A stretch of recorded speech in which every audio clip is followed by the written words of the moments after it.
can't see and you are thinking of voluntarily removing your support network. Every time you pick up a blade, you can be thrown off for a little bit, that's fine, but bounce back. There are many types of apps that will make your life so much better. You are not a target, and you are not going to portray yourself to be one. Any sort of physical setback that they see in you is automatically going to be attributed to your disability. If you are blind and you're thinking about moving away from home, going away to college, living on your own, then first of all, I have to say that I congratulate you. It's terrifying because you can't see and you are thinking of voluntarily removing your support network. But I'm here to tell you, first of all, you are ahead of the game even right now as you watch this, because I didn't have videos like this when I was making this choice. And it is a very good decision to learn from the experiences of other blind people so that you can try to help yourself not go through some of the pitfalls that we experienced. So today we're going to talk about efficiency, technology, safety, and personal care. And hopefully by the end of this video, you'll have a really good understanding of the foundation you need to build for yourself to live alone, as it is from Kirsten's view. First, I want to talk about efficiency. Every decision you make about the things that go in your home should be pretty calculated. So when you're buying furniture, take a family member or friend that you really trust and that you know has the style that you like with you, so that they can help you pick the thing that would work best in terms of aesthetic, and then also be super comfortable and fit the different styles that you personally like. Then appliances. Cleaning and cooking are things that you have to do every single day, and when you live alone, you won't have anyone to tell you whether you got all the dirt off the floor or your smoothie blended well enough before you drink it and accidentally get a mouthful of spinach and berries. So, when you can, every now and then, buy appliances that are long-lasting, that you only have to purchase once, and that you know are really good quality. For example, get a Vitamix or a Blendtec, or a super high-powered blender that you know you can fill with smoothies or soups or anything that you want, and you know it's going to blend really well.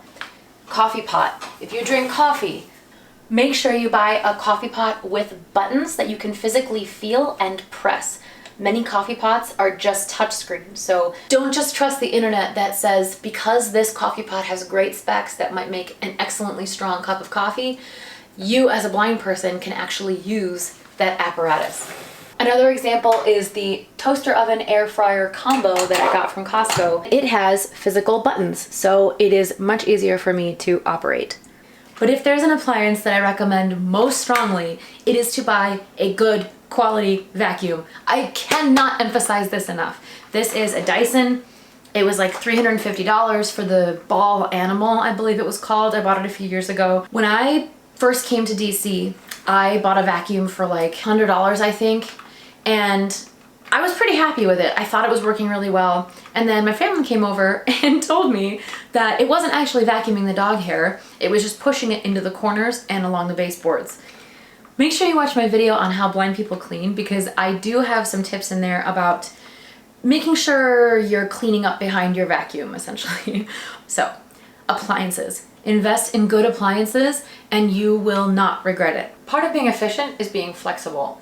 Practice at home as much as you can with people around you, but if those people are going to scream dramatically or throw fits every time you pick up a blade or touch a hot toaster oven, they're just gonna make you jump and cut yourself or burn your fingers or drop a bowl full of heavy food. So, for example, if you wanna make lunch and somebody sees you cutting onions with your finger really by the blade, and they decide to scream at you and jump.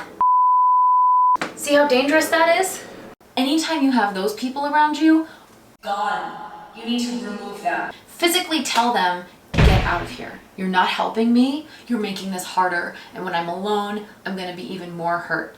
Do what you can to explain to that person that the way you need to learn how to do something might not be the way they know how to do it, but it doesn't matter, because you are going to be independent, you are going to do it on your own and be by yourself. And if they want you to be successful, they will help you and not throw fits and freak out and scream. Can you tell I've wanted to give that speech before? Hear me now. If you want to stay independent, you cannot be stuck in your ways or glued to a certain set of steps or practices that you think are necessary to get something done. You can be thrown off for a little bit, that's fine, but bounce back. So if you're used to cooking on a gas stove, which we all know is preferable, but you get to the condo like we have, and you realize that it's an electric stove that is completely flat, the first thought you're going to have is, how the hell am I supposed to cook? So, unfortunately, you have to get a little bit creative and take some risks. So what I do is I actually turn the burner on and I feel, where is the heat emanating? Okay, here are the edges. It's around like this. Here is the circular focus of this heat, and that's where I know I can put my pot to boil water, stir fries, whatever I want to do. But guess what? Without even having to touch this or burn my hands, I've made a quick adjustment that now enables me to cook my dinner. Then make sure to do whatever you need to do to make your house into the most comfortable place where you will be able to find everything without a single problem. So I, for example, purchased a Braille labeler.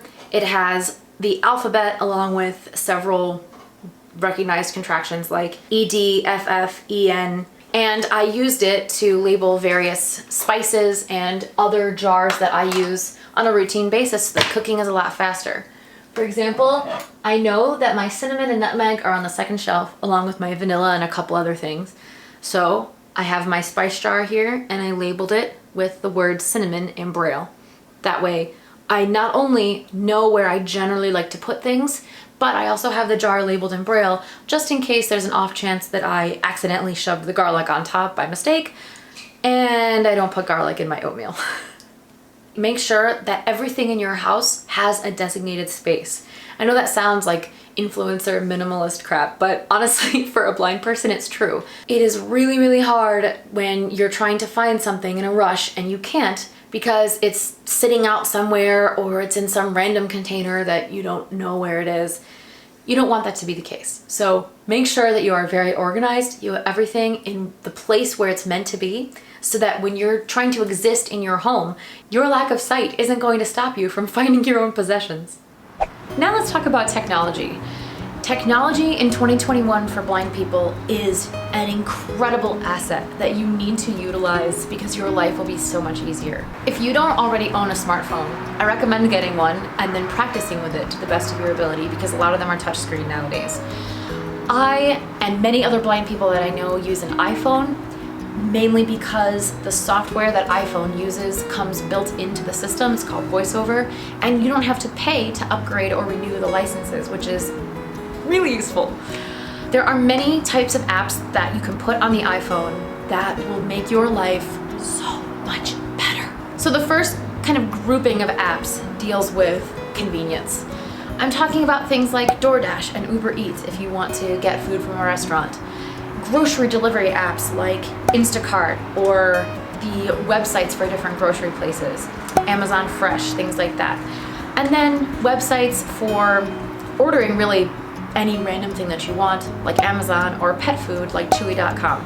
There are a lot of reasons why many people would find these apps to be convenient, but for blind people, I really want to focus on reducing anxiety and the ability to keep track of past purchases. It's one thing to be able to say that you can go to the grocery store and pick up whatever you need, use your little shopping cart on wheels, and be perfectly fine. It's another thing to say that you need to go shopping for sparkling water, toilet paper, cleaning supplies, garbage bags, laundry soap. All of those things need replenishing, and when you need them all at once, it's pretty impossible to fit them into a little cart on wheels and carry them home with one hand while holding a cane or a guide dog with the other. That can be very, very potentially dangerous. For me, that's also a lot of anxiety. The other reason is that since we can't keep receipts with any sort of reliability because they're printed pieces of paper that mean nothing to us, ordering things online is incredibly useful because you can track everything you bought. When you don't have someone around you to read you the name of a bottle or look at the name of a package to see how many ounces a serving size contains, you need to be able to reference the exact name and manufacturer of the thing that you bought. When your receipts are electronic, This process becomes so quick, you can look everything up and you don't have to worry about whether you have a sighted person there to help you. Then there are apps you can put on your phone that really help with communication and text recognition of things. So one app that I really love downloading is called Seeing AI. It's an app that can help you use the back-facing camera and you point it at things and you can use it to read the text of what's in front of you. You can also tell it to recognize currency and recognize colors. It's gonna be a little bit glitchy, it's not always perfect, but it is incredibly helpful when I'm trying to make some tea and I can't remember which type of tea is in this little box. Then there are apps like Be My Eyes, which also use the back camera to help you identify things around you that your phone is pointing at, except this time there is a live person on the other end of the phone that can talk to you about what they see. This type of app is really useful when you are trying to adjust the temperature on your thermostat, or set your air fryer to a certain thing, set your stove timer. And trust me, I've tried to use Seeing AI to do those types of tasks, and that recognition really just isn't as reliable as you'd want it to be. They can only access the back camera, so they don't see your face unless you flip the phone around and show them something about you that you want them to see. So it's really nice. Also, they can check things like if your makeup is even or what color shirt you're wearing. It's really, really great. And the people are volunteers, and both Seeing AI and Be My Eyes are free. Smartphones also have the ability to communicate by video chat with other people. But this is so great because this allows you to be able to speak with someone that you know and that knows you and knows sort of your preferences or might be a little bit more familiar with the layout of your home than someone with Be My Eyes might know. I didn't use FaceTime as much as I should have when I first moved out on my own, and it's mainly because I was pretty prideful. I was very nervous that my friends and family would think that if I called them for help, it's because I truly couldn't function without them and that I needed them to be able to kind of keep going. But who cares? This is your life, and you don't have to measure your success based on what someone else thinks about the effort you may or may not have put into something. That is ridiculous. And I have to tell you, I put so much effort into essentially overdoing the amount of time and energy I put into something that I could have just said, FaceTime, Mom. Next, GPSs are ridiculously powerful now compared to when I first moved out on my own. There are so many, but a couple that I can immediately think of are just walking directions from Apple, walking directions on Google Maps, and then Microsoft recently released a free one called Soundscape, which is actually pretty cool. I just started messing with it, but you can be like in your house or wherever you want to be, and you put in a coordinate and then physically move your body to the left or to the right, and the phone will tell you, as if you're standing in front of that address, what is in front of you and around you based on where you're facing. It's pretty sweet. What I recommend is that before you leave on your own, you find a GPS that you really like and that works for you. Then when you get to your new place, turn it on, go outside with your cane or your guide dog, and just go like half a block and then go home. And then go a block the next day and go home. And then go 2 or 3 or 4, whatever it is. My point is, do this incrementally, and you will feel so much more confident and safe because you're going to say, oh yeah, I remember this part of the block. I did this yesterday. I'm totally good. That crack in the sidewalk isn't going to trip me anymore because I already did it. When I first moved to DC, my goal was to go down the street 2 blocks to CVS, buy a lip gloss or something, and then go back home. I did get hurt trying to do that with my cane, but I got there, I got to CVS, got my stuff, and I got home. You take a deep breath, smile for a second, grab your dog, come on. Get your GPS ready. Okay, left, let's go left, come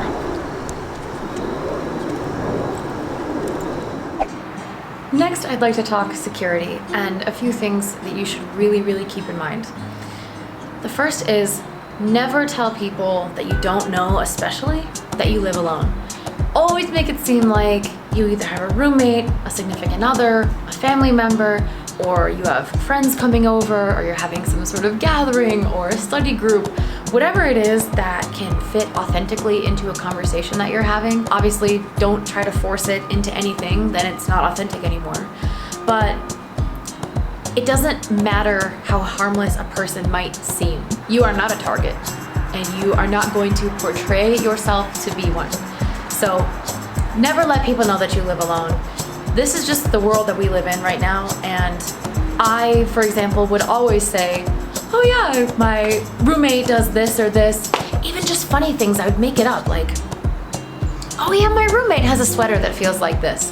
The next thing along those same lines is if you do have somebody over your house that you are getting to know, so they kind of figure out that you live alone, always make sure that you have your valuables like jewelry or technology in a place that you have sort of out of the way of any guests. This is actually the reason why when I first moved to DC, I decided to bite the bullet and eat $500 additional a month, simply because I was nervous about having a studio apartment. I thought that if I had people over, I wouldn't be able to relax because I would think that they might be stealing my stuff. And that sounds pretty horrible, but honestly, until you get to know someone for a while, don't trust people very often. It's just not smart. So make sure that the important things that you have in your life are kind of locked up tight, somewhere where guests can't see them or get to them easily. And the last part of security is documentation. Whether we like it or not, the world still has a certain amount of paperwork that goes along with being a person. So you have to keep track of documents like birth certificate or citizenship documents, social security cards, passports, medical documents and records, financial information related to schooling, tax documents. Although we don't need them on a daily basis, we need to know where they are and we need to be able to access them quickly. Before I left for DC, I went to CVS and picked up this binder. It was probably about $6. But the cool part about it is that it has a zipper.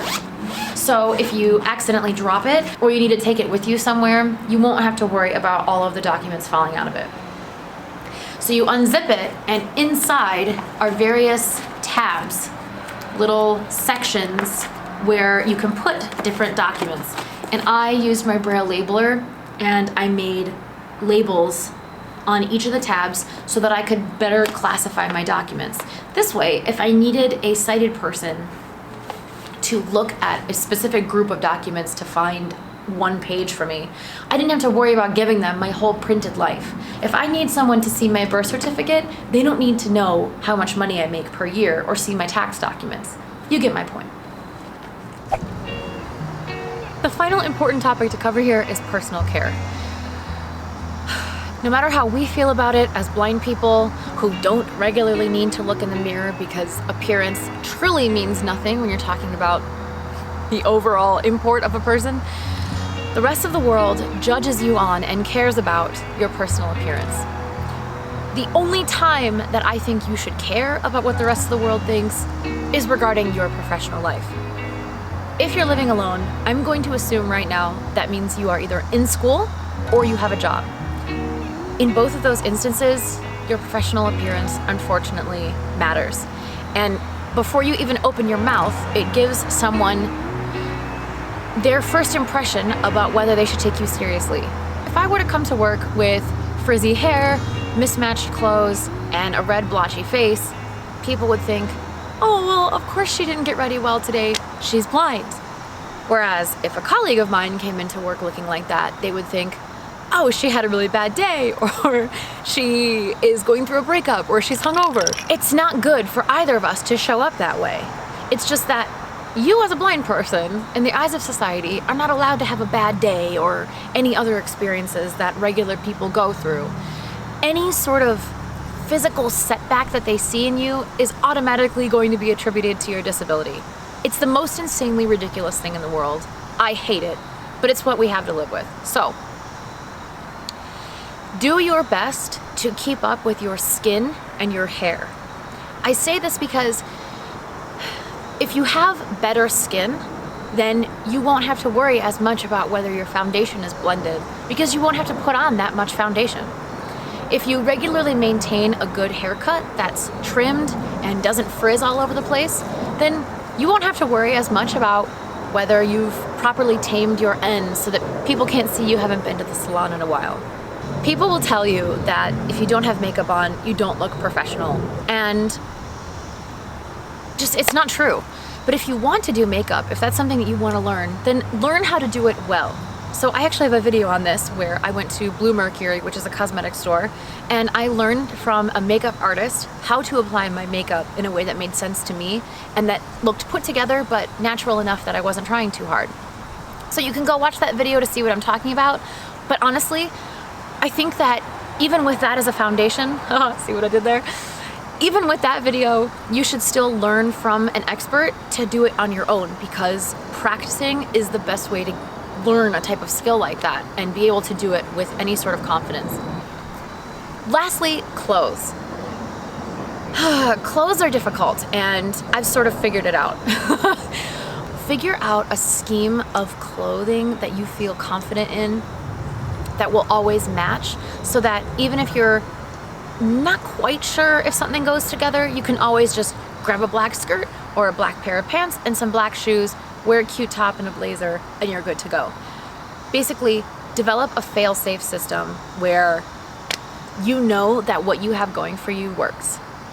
I really hope you guys found all of these tips helpful. Again, these are just things that I learned before I left my house, and then after I moved out alone and was just sort of going through this authentically and minute by minute. Thank you all so much for watching.